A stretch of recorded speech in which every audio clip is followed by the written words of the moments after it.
Hey, welcome to our explainer. Today, we're tackling a word you hear literally everywhere on the news, in history class, pretty much all over the place. It's a word that shapes the world we live in, but what is democracy really? Yeah, we all throw this word around, but think about it. If someone asked you to define it right now, on the spot, could you? Let's get to the very heart of this powerful idea together. Okay, so first things first. What's the official definition? Let's just lay down a nice, clear foundation to get us started.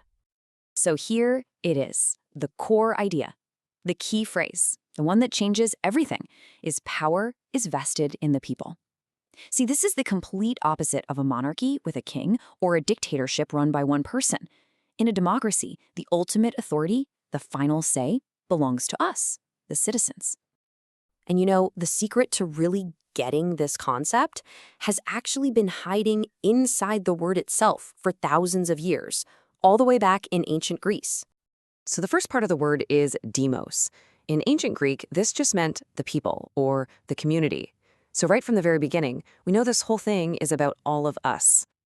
And the second part, that's kratos, which means power or rule. It's actually where we get words like autocrat, one single person with all the power.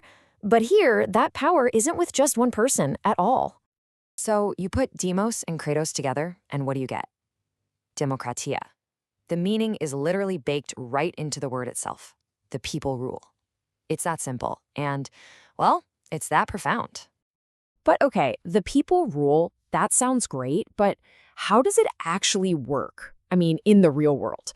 It's way more than just a slogan. It's a whole system. So what are the essential features that actually make it all go? A good way to think about a democracy is like a big building that's held up by four absolutely crucial pillars. And if even one of those pillars starts to get weak, the whole structure can become unstable. Let's take a look at what they are. First up, pillar number one, free and fair elections. This is probably the most direct way that people get to exercise their power. It means you can cast your vote without being afraid, knowing that your vote counts just as much as anyone else's, and that the results are going to truly reflect what the people want. Our second pillar is active citizen participation, and this is so important because democracy doesn't just stop on election day. Nope. It needs people to stay involved, paying attention to what's going on, debating the big issues, and holding the leaders they elected accountable. It's a full-time commitment, really. The third pillar, protection of human rights, is just fundamental. A real democracy has to protect the basic rights of all its citizens, not just the ones in the majority. This means you have the right to speak your mind, to believe what you want to believe, and to be treated with dignity. And all of that is protected by law. And that brings us to the fourth pillar, the one that kind of holds it all together, the rule of law. The principle here is simple, but it is so powerful. It means the laws are clear, they're public, and they apply to everyone, equally. It ensures that nobody, and I mean nobody, not even the most powerful leader, is above the law. Okay, so we've got the definition, we've got the four pillars. But so what? Why should you care about all these abstract ideas? Well, because they have a very, very real impact on your daily life. So let's connect all these big concepts directly to your world.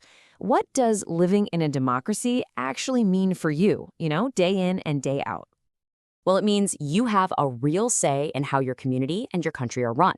It means you can voice your opinions, even unpopular ones, without being afraid of getting punished. It means that if you're ever in trouble, you have the right to a fair legal process. And maybe most importantly, it means that you, along with your fellow citizens, have the power to make things better. Ultimately, understanding all this isn't just for a history test. There's this great quote from Thomas Jefferson that just nails it. For the whole system to work, it's people, the demos. We have to know how it all functions and what our role is. So I'll just leave you with this one final thought to chew on. Of all the features of democracy we've talked about, the right to vote, to speak your mind, to be treated equally by the law, which one of those do you value the most in your own life? It's a pretty good question to ask yourself. Thanks for tuning in.